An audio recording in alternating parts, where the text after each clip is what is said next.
Hi and welcome to the build up with me, Cecil G and James B, and today is the big one. That was quite flat by your style. You're normally. Oh, annoying buzz. Where's the energy?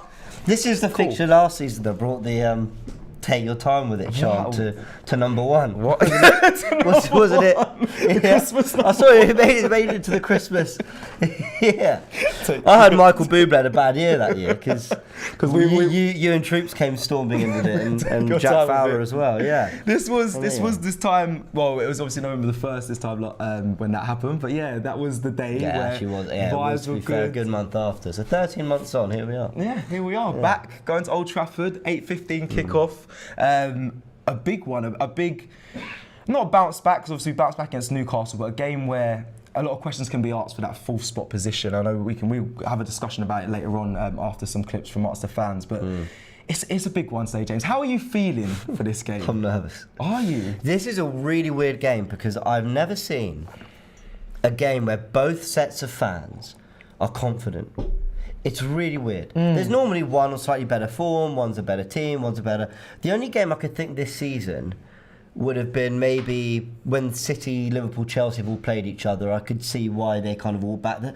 But United fans are going into this game feeling manager bounce, Rangnick, new era, new time. Arsenal at home against Chelsea as well. Yeah, they drew it at Stamford Bridge. Arsenal at Old Trafford for the first time in 2 years with the fans. Yeah. So they're probably thinking the energy and the momentum's with them in that sense. But Arsenal are the form team. Arsenal are the better coach team. Right. Arsenal are the team that look to have a better future right now because of the work Arteta's done. We do have to give him credit for maybe not what he's done on the coaching side of things, but in terms of the rebuilding club identity, I think few would dispute that he's done some good in terms of the building of the club, the players, the personnel, the people we want to get behind. Yeah. It's either that or there's so many new signings that we've not learnt to hate them yet. But, just joking. But, yeah, so it's a really, really interesting game. It is a weird one. I don't know where my feelings are right now. I mean, I started quite flat opening the show because I'm a bit up and down here, there. I really want to be that confident Arsenal fan.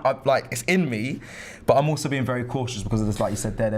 Man United got some reasons, obviously, to have confidence themselves, manager bounce. And I've got no shame in saying I take a point today. And do you know what? I can actually explain why in a sec when we look at the fixtures and results. Okay. But okay. We'll move on. I am on that side of things right now. For everyone knows, the record does show that we're very good with our record against United of recent. So, that can give you confidence if you believe in that stuff. For me, football is football. Then it's on the day, in it really. Yeah. But let's. I got a super chat here from Skullfuggery. Big up Skullfuggery. Love every time. 3 Point Trafford. Let's have it. 3 Point Trafford, man. Do you remember when Frank Lampard the other day on the overlap told Gary Neville that they used to call it 3 Point Lane? I think Tottenham White Hart Lane. I thought, imagine if we made Old Trafford our hunting ground like that after the years of picking up nothing. Absolutely amazing. But you're right to point out that our recent record has been a lot better there. It's really good. Even the games where we've lost, we've been much more competitive there recently. But fair enough. Alduris with a super chat says, "Hey guys, you're showing your age in the thumbnail. Ha, Cecil, you got some wrinkles coming in." Ouch! If you're an Arsenal fan, what's your name? Alduris. Yeah, Alduris. Alduris. If you're an Arsenal fan, I've got no doubt you're exactly the same. Yes. So yes, you either have the wrinkles or you have the greys. So it's one or the other. You just quit. You just thought I don't need this. I'm done. Yeah, I'm not following this. Yeah, overly. So yes. Let's start with. I've started receding actually. And I blame it on same Arsenal. Actually, same. Well, it's one of two things. It's Arsenal or meeting you. So it's one of the two things is causing me hair loss levels of stress. I think both of them combined, it doesn't help for the old hairline and the greys. Let's go in. I love working with you. Let's go into. Come on, Arsenal! Come on! Let's go into the first. We can do this. Let's go into the match day update. That was it actually came out this morning. Today, obviously, on Tuesday we heard that Ralf Rangnick was struggling to get his permit sorted, so he wouldn't be available to be the manager for today's game. However, he has now got his work permit. If you read here, Manchester United interim boss Ralf Rangnick has been granted his work permit to begin work. He'll be at Old Trafford tonight watching the team and Michael Carrick take charge for the final time. So he won't be managing today, but he will be there in the stadium watching his future side. So that'll be interesting. I know. Weird one, man, because he's you know, he's the boss, but he's also not right now. Like, you know, it's a really interesting one for United. If you're a player, let me ask you this, because for anyone who doesn't know, and this is actually massive breaking news here, Cecil used to play. Right, James is on form today. The batteries are in tune. So yeah, I've got to have a lot of energy. I'm on the watch along for this shit tonight. Yes, so very I'm true. stressed. But you, if you play the game, if you're playing, and you're going out, yep, you've got a plan. Yep. Would you rather have Carrick tell you what Rangnick is going to want going forward, and you play to something that Carrick's trying to get out of you that resembles what Rangnick wants? Yeah. Or would you rather be like, Carrick, do it your way today, and then once he puts that training suit on, he's on the training pitch, we'll do it his way? What would you rather do? So if I was a player, one you play an extra 10% anyway because your new manager is in the stands. So Sure, So okay. in your head, you're like, I have to impress, especially if you're starting. You want to keep your shirt. It's known that managers come in and want to change the whole system, and they may not like a player or whatnot. So you're gonna play an extra 10%. On top of that, I think you go with Carrick because in my head, right. There's been talk this week. Has Ralf spoken to you, Michael Carrick, this week about what he wants? He keeps saying we haven't heard a word. That is BS. That is all completely rubbish. Yes, of course he would have gone in and or Michael Carrick knows the style of play Ralf wants. He's going to try and set up in a certain way, dropping Ronaldo and whatnot. I don't think that was a big Michael Carrick call, but some may say, but I don't believe that. I think he's been in conversation with Ralf, and I would listen to Michael Carrick because they've definitely conversed together, or conversated. So I'd be going with Spoken. definitely spoken to each other. I actually don't know which one's right. I don't know. I think Conversated, conversed. conversated. I don't spoken, know. conversed. Yeah, we got the big up Dan Potts in the building. Dan Potts in the building. Big up. We'll go with converse, but they've definitely spoken. So I would trust that. None of the two. I'll trust that. I think they've definitely conversationalised at some point. You would think ahead of the game. So yeah. So yeah, I would go with Michael Carrick. I think you got to trust him and go with what he wants, and just you have to have a blinding game. You have to, because that. You are right. There is going to be that playing for the manager energy about them, and oh my god, do United love it? Yeah, they love it. Every new manager, they look like world beaters immediately. Do you know what the thing is as well? This is interesting as well, that this gives Man United a bit more of a buzz in the sense that if they lose tomorrow, they're going to go into training and meet their manager. He's going to do the meetings. It'll be a light session, probably do a single session, but you'll go in and meet your new manager. Imagine meeting him off the back of a loss. It's not going to be too comfortable. You're not going to be too happy with that. So I feel like it gives them a bit of like, oh, we have to win, because when we meet him tomorrow, it's going to be a bit awkward. Very true. Let's look at some of the fixtures that were played already. Last night's results. Yeah, let's go through them. And last night. It's the last 2 nights of football. Yeah, 2 nights of football, and the ones going forward. Yeah, I think we'll fly through these because, you know, a lot of them don't impact Arsenal massively. Obviously, Newcastle drawing with Norwich. I think they'll probably be happy with a point after the way that started. Not started, but, well, yeah, the red card, all that. Leeds beat Palace. Southampton, obviously, making sure Leicester drop points. Another good result for Arsenal. Got to be honest, that is the kind of result that you want to keep them at bay. When we're going to a place like Old Trafford, we want our rivals just to not be, chalking up the points while we're waiting to play. Watford, Chelsea, obviously Chelsea do win that in the end. West Ham, Brighton, that's the big drop points. Now, I'll touch on that in a sec. I'll just fly through everything else. Wolves dropping points at home to Burnley. Villa obviously losing to Man City. Everton losing 4-1 to Liverpool. Humiliating result of that. Spurs play tonight against Brentford. Against Brentford. Against Brentford, kicking on 45 minutes earlier than us. Obviously, we will keep an eye on that as the game goes on as well. Yeah, and we're at Old Trafford. Now, a lot of people, they see our rivals and let's call it the teams in around us. Leicester, West Ham, Wolves. They look at those teams and their instinct is, tonight's even bigger now. Yeah. It's bigger because they drop points. So we got to pounce on that. We got to win, and we got to get into the top 4. Now, this might not be a popular thing to say. I feel slightly the opposite. What, you want us to lose? No. Every game where we go to an Old Trafford, an Anfield, a Stamford Bridge, Etihad, any game where we go to somewhere like that, and we're able to make, at least because of the position we're in, I'm not saying if we're 10th, 11th, it's different. If we're 8th or 9th, it's different. because we are in and around that top 4 right now. Yeah. We are, whatever happens tonight, we're at least a point off it. I think Arsenal's job is to almost at least maintain that.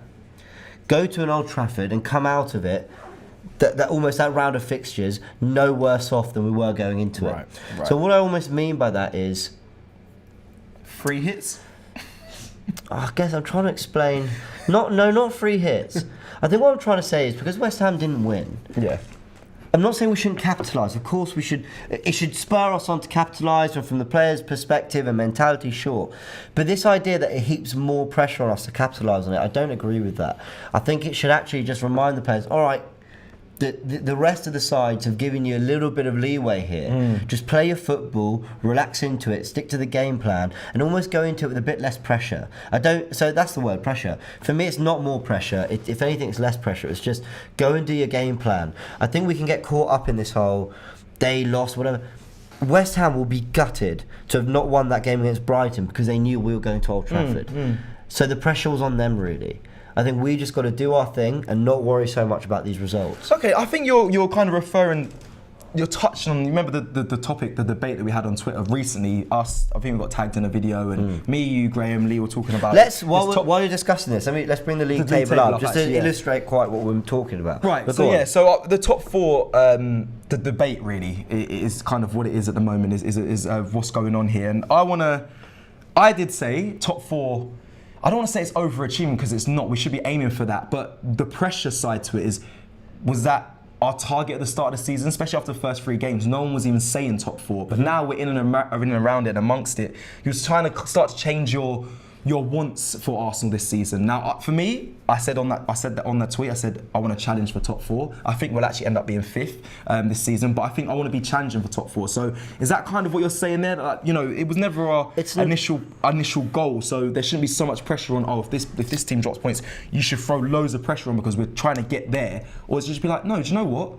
Just go and enjoy the game. It's actually less that. It's even if our expectation was top 4, it's different, right? Because there's different context to the argument. If the expectation is Arsenal should be a Champions League side, then for the form United are in, we should be going there, performing, and coming out with something. Actually, I'd go as far as to say I think losing there would be pretty unacceptable because of the form they've been in, and we can't play all of the top 4 and lose to every single one of them.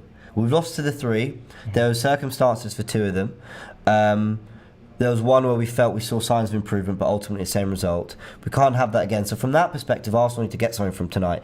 But I'm just talking about the other results and this idea that we have to win now because West Ham are on drop points. That's not how I see it. I see it as Arsenal now can have an opportunity to go, okay, the almost statistical pressure in terms of the league table and all that isn't there like maybe it would have been if West Ham had won, if Wolves had won, if Brighton were playing West Ham, so they weren't going to win, but you get my point. If Leicester had won, now let's just play our football and see where it gets us. I think it should ease the pressure, is more my point. But I don't know, be interesting to hear what people say. Do you want to go into some match facts? Yes, let's go into some fun facts as we love to do. I hope these should be on our side today, so I want to hear what they got.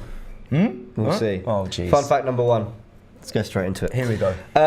Man United are winless in their last 6 Premier League games against Arsenal. Yes! That's great. Losing 3 and drawing 3 of them. Brilliant.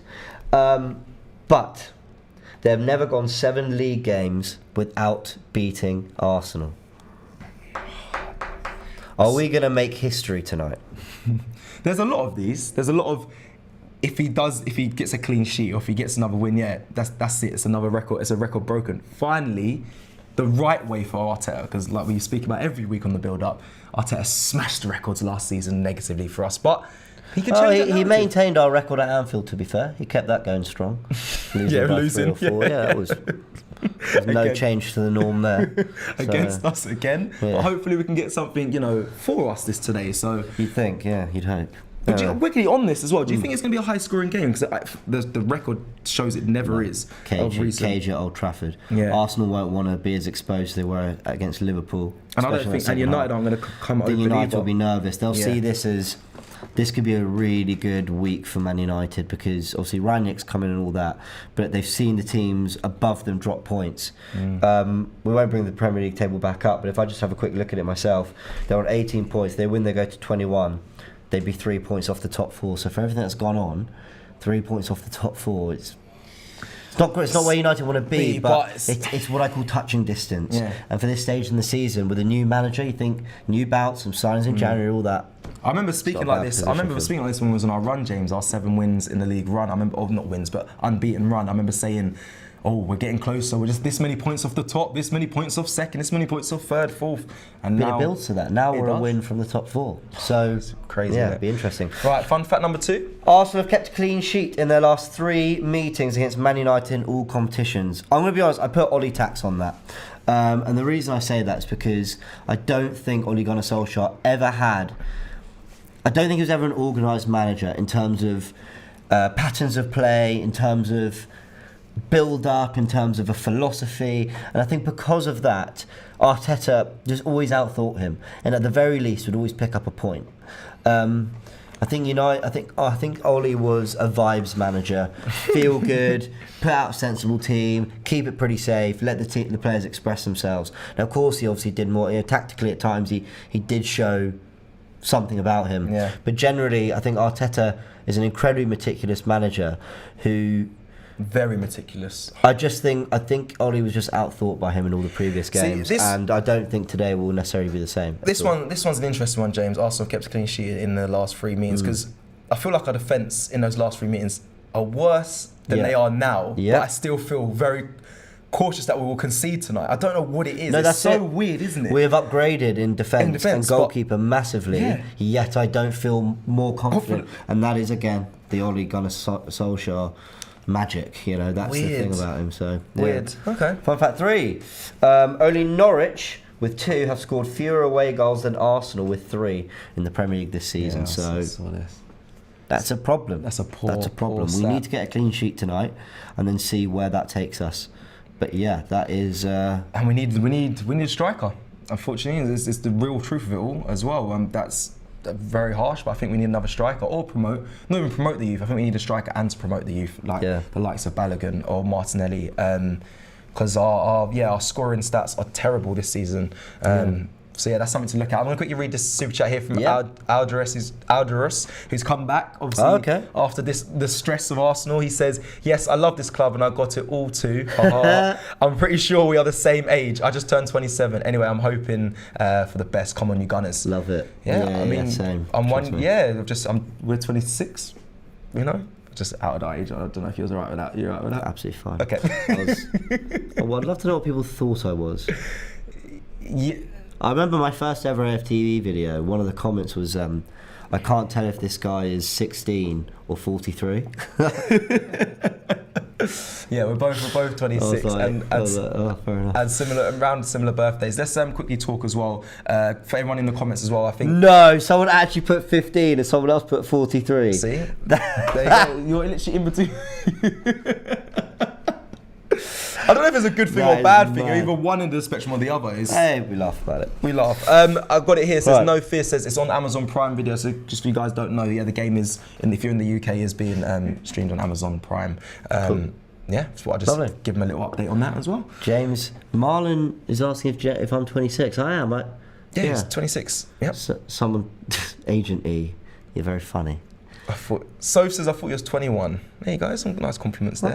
Okay, these comments, Gooner Gossip TV, these comments. I love Soph. Soph, hope you're doing well and enjoy the game. Yeah, big up Soph. All right, let's go into, so obviously you guys know the formula. You know the formula of the show now.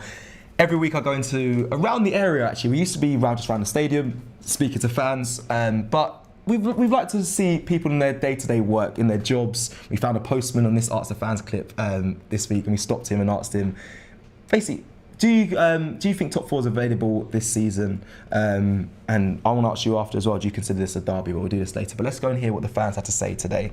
This week, sorry. So I'd say it's a big game because they've got a new manager coming in. So there's high expectations from the fans and obviously from the draw they had with Chelsea. Right. They want to make up from this. So it's going to be a tight game, man. It's going to be a tight game, yeah. We started the season bad. However, some would say we lost to the teams that we were expected to lose to. We're currently sitting in 5th position. United is sitting in 8th. The season has turned around for Arsenal. The question is to be asked, can we get that 4th spot position over United this season? Yes, I do. I think Arsenal can get fourth. I think he's got the team pulling in the right direction there. Yes, we started off slowly. Yeah. First 3 games of the season we were poor, but I think he's doing a good job now. Yes. I think this season's going to be a bit of a push, to be honest. I think we'll definitely get like 5th or 6th, in my opinion. Yep. But 4th, I think it would be a push, because I think with Rangnick now, United definitely going to be option. Conte at Spurs definitely going to be option as well. So I think for us it might be a push this season. Next season and season, I reckon we'll get it. I think United's start has not been good enough. Ronaldo's hindered them, in my opinion. Wow. So, Big statement. but there's also other teams like Spurs, West Ham. Yep. You can't forget them. So I think this win will be a massive statement if we do win, and that will push us further up in the league, and hopefully, it will cement our place, cement us as a big team. You know, we're here for something. Okay. Of course, and it begins as soon as this Thursday. So having that 3 points advantage against them is a big step ahead. Yeah. And one game at a time, of course. Okay. I think whatever happens after or during the Christmas period matters a lot. Right. We need to get them points because United, obviously, they've made the marquee signing. They got Ronaldo. Yep. They got big expectations. They got Ralf Rangnick coming in. G's pressing and none of all of that. But Arteta bought it is. I believe we can top 4 is. 4th spot. Big arse. Why not? I mean, why Yeah, not? okay, Yeah. yeah. I mean, if we do what we did before we played Liverpool, have like a good run, like at least 10 games, Right. a little bit of draws and something like that. Yeah. I feel like, yeah, man. I feel like if we don't do it this season, man, I don't know. Yeah, I don't yeah. know. We've Yeah. got a young squad. I feel like the energy is crazy. You know, we haven't lost at home. We've got a good record as well. So I feel like it's going to happen, man. And we're back, and I want to ask you, just off the back of what the fans were saying in that video, top 4, James? That 4th spot, it's obviously mathematically possible, but do you think Arsenal can get this? Yes, it is mathematically possible.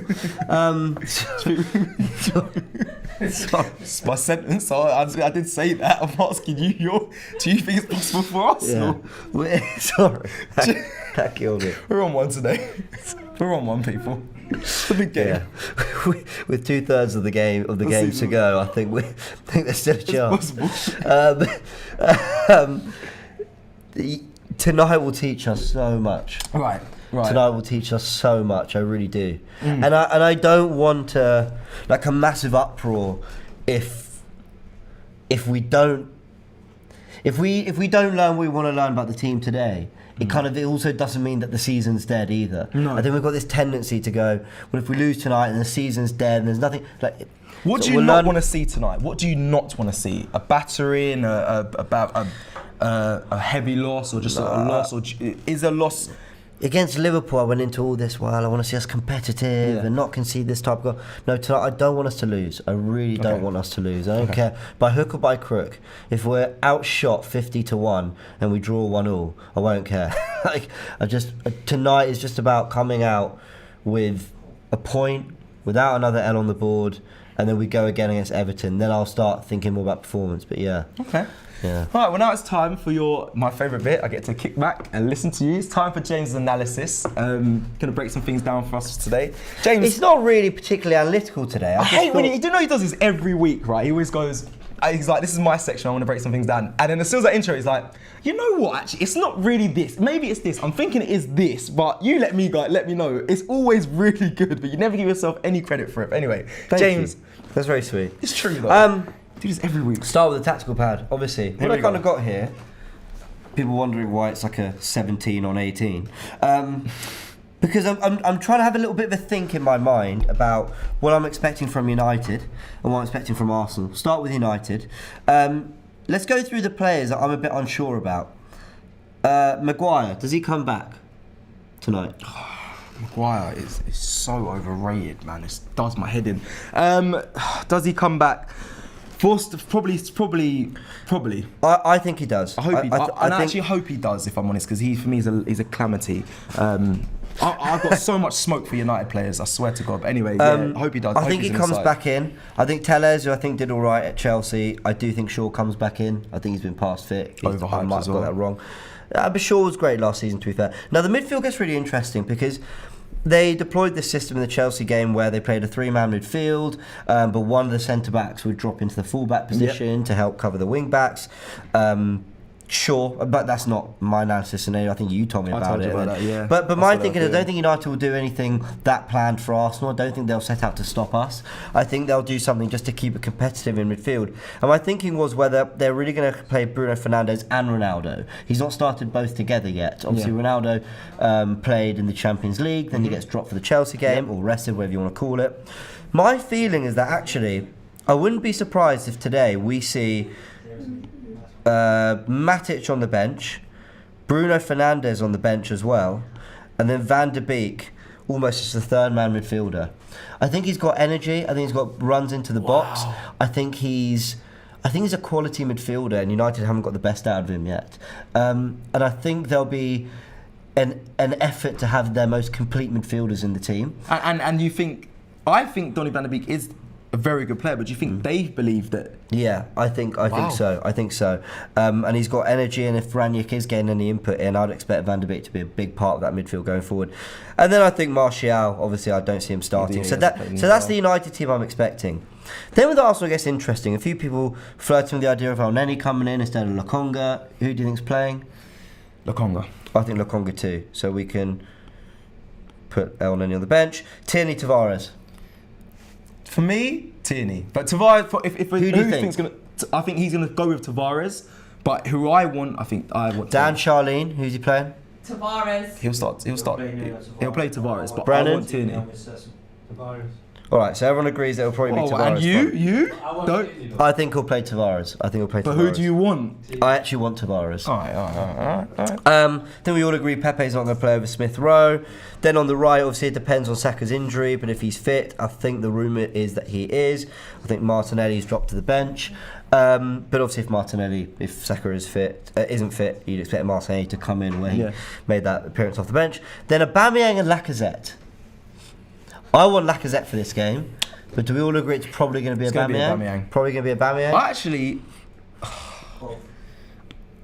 Lacazette or Aubameyang? Who do you think? Both. It could be both. You think and I think both as well. I think Odegaard doesn't start. Right. So this is exactly why I wanted to go into this. I want to highlight Martin Odegaard right here. I think there's this feeling after Newcastle, a lot of people were saying that he was poor against Newcastle, he didn't come and have the impact he should have. And I want to put a little bit of a defence out for Odegaard here, and I kind of got two ways to show it. A, for what he can offer us going forward in this game, and B, defensively. Now, from an attacking perspective, it goes without saying, we know he's got the quality. Yeah, I think people's frustration is that he doesn't show it enough. People want to see him playing those passes we've seen Mesut Ozil pick out, playing those kind of... You know, we played Palace away last season, and he picks out that ball to Martinelli. Yep. So you know he's got it in the locker, Ozil-esque. He's but we've not seen enough of it. The balls in behind, feeding Aubameyang, creating for our strikers. And I agree. I think from that perspective and from that metric, we've not seen enough of Martin Odegaard. But I think what Odegaard offers us, probably better than any other midfielder we have, is phenomenal control in tight spaces. And what that gives us is when we are under pressure, when teams do feel they can get a loose ball, the amount of times you think Arsenal should lose the ball but don't, that is what Odegaard has been giving in these games. I think has gone a little bit under the radar. Do you remember when Liverpool brought in a throwing coach? Yeah. And everyone was like, what the hell, what are you talking?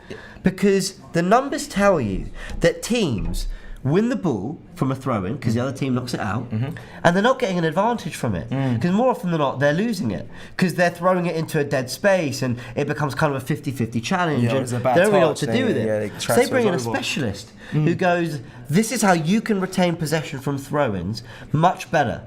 And I think in a weird way, that is kind of what Odegaard offers us. The ability to retain possession in situations that kind of go a little bit under the radar and you don't really realise that we're benefiting from it, but actually we are. And I noticed at times in the Newcastle game, sure he gives the ball away sometimes, sure he's a little bit rusty, but I think in general, his quick feet, his intelligence, his ability to give and go really quickly, the pockets he picks up the ball in to offer an option for Partey, offer an option to the midfield to progress, I think goes a little bit underrated. Now, how can I illustrate it? Probably by showing the Martinelli goal that me and Graham broke down the other day. So this is the other night the other day, midday kickoff against Newcastle. Now, if I play the goal through at full speed just once, we've obviously illustrated, we've recreated it here. White puts out the ball to Tomiyasu. It goes over the top to Martinelli, who gets the ball in. Great finish. I'm going to bring it back, and I'll do it on half speed. Show again. White to Tomiyasu. Martinelli spots the run in the space. Odegaard's pulled the player out of position. That's exactly what I'm going to say. Let's pull it back. Now, this moment here, this is where players like Odegaard, I think, are super underrated. Before Tomiyasu's received the ball, and before Tomiyasu's decided he's going to play it to Martinelli, Odegaard is offering an option. He's offering an option dropping into midfield. Now, Aubameyang's kind of doing it too. And what that does, if we play it along, as he starts moving, shares come with him, and then the space is there for Martinelli to exploit. And these little things, they don't go down as an assist. They don't go down statistically in any way. But it's a really, really clever bit of movement that has bought space for our wingers. And players like Maguire, Lindelof, Bay's quick, but he's quite clumsy at times. You want to beat these players for space and movement. It's what they don't like. They favour a deep block. They favour things being a bit predictable, which Arsenal have been in danger of being. Now, I've touched on that. I want to go to a stat now, which I'm going to get up here. I talked about what Odegaard can offer us going forward. Defensively, I got this from the analyst from Opta, thank you very much, to them. If you look at the graph, pressures per 90 for everyone in the Premier League, as well as distance covered for 90 per 90 as well, Martin Odegaard is right up there. He is up there for both. Defensively, he offers you the work rate you want to see. He offers you the discipline off the ball. He offers you the energy. And I look at that and I'm thinking, you're not even sacrificing a lot defensively by putting Odegaard in either. Because if you want to take the game to United, you need players like Odegaard that set the tone. So that is my argument for Martin Odegaard starting tonight. I wouldn't be surprised if Lacazette plays, I really wouldn't. But I think he deserves a little bit more credit for what he offers to this team personally. Yeah, this one's a tough one because I'm a big fan of Martin Odegaard. I think this season he hasn't really kicked on. But what you're detailing there in the first analysis, get me my words right, is that he does that. He finds pockets of space so well. I think I've got to give him his credit for that. You're very right in that. Comes between the lines and picks up the ball. However, this season, for some reason, he's not receiving it in between the lines because I feel like he's hiding. I know it sounds crazy, but he does. He doesn't go between the player. He'll go behind a defending player instead of being the option which he used to be last season. Don't get me wrong, that can change. That it might be confidence-wise, but for me, what I've seen this season so far, he has been hiding a little bit. Does not take away from his pressing stats because he always works hard. And I think you see a big change as well because you're taking off Lacazette, who does work hard, but not as hard as Martin Odegaard. So when he comes on, it's a straight away. It's a big difference in the press. I think there'll be a less difference, obviously, taking off Aubameyang from Martin Odegaard because I think Aubameyang and him work press very hard. Don't get me wrong. Can't really see that I'm expecting a lot more from Odegaard. Yeah. But I don't think this idea that he's been completely useless this season is fair. And I think football is becoming a little bit more. There's nuance to the word, don't even know if that makes sense, but it's becoming a little bit more about the intricacies and the moments that aren't always so visible. You look at players and you think, do you remember Rodri last season? You know, yes, he was a very good player, but a lot of time people going, why does Pep keep playing this guy over Fernandinho necessarily? Or you look at certain players and then the right manager, Jorginho, and then the right manager gets hold of them and look what they get out of them. And I just think Odegaard might be a little bit of that. Just a, what's the word? Unpolished diamond? What's the phrase? You know what I mean. Rough diamond? Diamond in the rough? No? That's Diamond in the rough? Diamond in the rough. Diamond in What's the rough? the there's an unpolished one as well. What is it? Maybe I'm thinking... unpolished turd? Yeah, I was thinking of that. you can polish a turd, but it's still a turd. Yeah, maybe I'm thinking of that. Anyway. All right, well, listen. You get my point. But James, respect. Thank you very much for that analysis. Let's move into Spotlight and let's get the comments involved in this one as well today. My laptop has died, so I'm going to need you to The comments are too funny, man. Adam says an uncut diamond. Bob comes in with analysis. We're on one today. Luke helping us out with Hidden Gem. Thank you very much. Yeah. All right, James, I'm gonna need you to take over comments because my laptop's died. So we're gonna go into our spotlight for today, and I want you guys to give me your spotlight. Who are you gonna be massively focusing on today? What player or manager will you be focusing on? For me today, Pierre-Emerick analysation. fuck's sake. I never lived this down. I'm never gonna live this down. But anyway, let's go into my spotlight. My spotlight for today is Thomas Partey. Due to his performance last season, we spoke about at the top of the show, where on November the 1st, him and El Neni played as a partnership, and Thomas Partey absolutely shined. He was dominant. I think we won the game from the midfield. Yes, we got the penalty to score and win it off that. But Diamond in the rough. Sorry, I said that. I know, but okay. So yeah, Thomas Partey today for me. I think it's key that we win that midfield battle. I really do. I think that will be the turning point. If we dominate that midfield, then I think the rest will follow. I'm with you. Spotlight. We better end this stream soon. Yeah, we are. Spotlight is on Thomas Partey. He needs to turn up the way he did there last season. Yeah. 100%. And no guessing who you'll. Danger.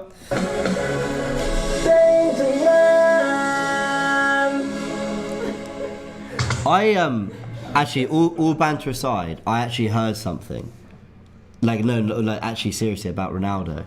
I heard before every game, he actually plays that song, Danger Man, to kind of James, get himself tuned up for the game, just to remind himself of who he is. Yeah. Do you know what? I think I should start doing that. You got to lead. He's a leader. That's how he wakes up in the morning. Has a lot of That's followers. his alarm. The most followers on on Instagram. So maybe he's taking a lead. I think we should all take from Ronaldo and listen to Danger Man. Maybe at the start of your day, make it your alarm. It's empowering, isn't it? It is, isn't it? Danger Man. Right. Well, anyway, my Danger Man is the man himself, Cristiano Ronaldo. It's given. I think there was a lot of criticism about Ronaldo saying that.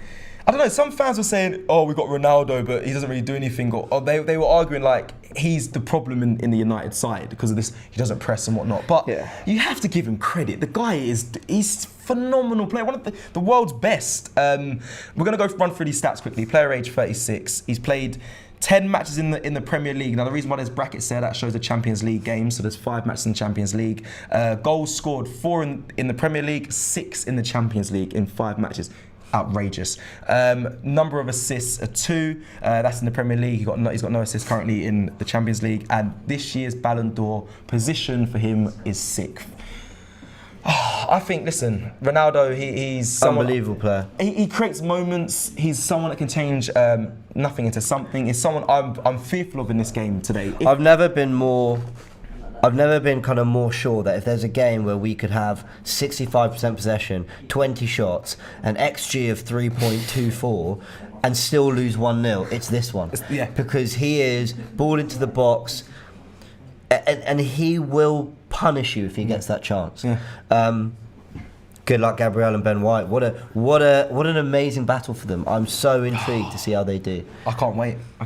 I will say on this pressing thing. I'm so buzzing. Sorry, Jez. I'm buzzing for this game. I'll say one thing on this pressing thing. One little thing. Get to the game. So one little thing on this pressing thing. Go. If there's one defender in the Premier League, not one, if he's one of 3 or 4 that you don't want to allow on the ball to do what he wants, it's actually Ben White.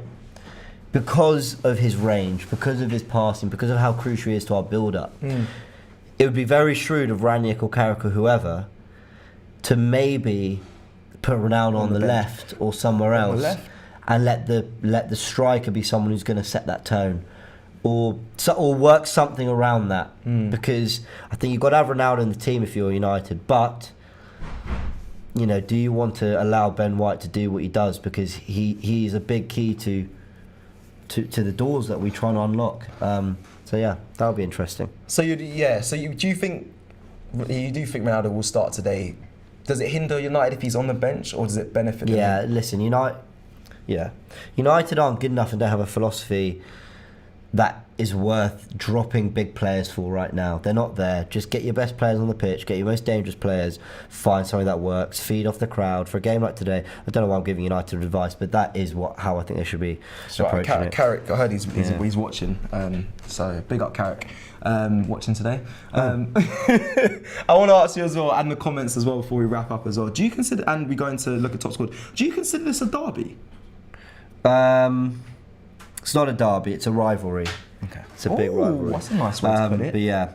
Okay. Anyway, should we end on comments? We'll touch on top squad. Remember, guys, do play top squad. We're Let going me to set look at up it for in the that now, starting 11. If you guys don't know how to play, there's obviously a video on AFTV VIP that explains it. We'll break it down as well during starting 11. As the 11s come out, it's a big one. I'm still not going to put any money on United players. No way. Not The link is in the description as well, guys. So make sure you check it out if you want to get involved. Absolutely. Nathan Super Chat. Thank you, Nathan, for a really lovely message. Says, hey, Cecil and James. Just want to say I love you guys. Never change. Thank you so much. I really appreciate that. Dylan says, last 5 games against Man United, we won 2 and drew 2. We won 2. Last 6 we've won. Last 6 we've won 3, drawn 3. So yeah. With clean sheets. Clean sheets. DNYG says, big up Cecil and James. Easy game for Partey tonight. Great, and the way he spelt it as well. Analysation. But Matic in for Donny van der Beek, I think that is, and Laka for Odegaard. 1-1 Community Gunners would take that. Last one's just Got another one from AFC Max, who always loves to send me comments. Thanks, Max. Says, hello, James and Cecil. I'm calling it now. It would be a 2-0 win for Arsenal. I got the Newcastle result last week in terms of predictions. Also, big up yourselves. Love from Australia. Thank you, Max. Your prediction was spot on. I hope it's spot on. Again, a few other predictions. Coding Mutant, what a name. Says that Arsenal will win it 3-2. Thierry Henry says bonjour. Thank you very much. Stone Cold says Chitiano Ronaldo. Hopefully none of that tonight, because I do see the ref blowing the whistle and pointing to the spot. Ollie says CR7's definitely scoring against us. Let's hope not. Right, let's hope not. But And a very interesting name, I'm not going to read out, says Man United 4, Arsenal 1. Let's hope it's not that either. That's not going to happen. That's not going to happen. I'm confident. Right, ladies and gentlemen, thank you everyone for tuning in to this episode of The Build Up. And coming up next will be the starting 11, so make sure you stay tuned. Just stay with us throughout Very today. shortly, like literally 2 minutes. Like we got to go. Yeah, we're going to go. So. I'm actually buzzing. I'm ready for this. Come on, you Gunners. Let's leave on... Latest. Thank you for watching. We'll see you next time. Peace. These snowballs are sick, you know. You're just destroying the set, man. You're just destroying the set. Stop it.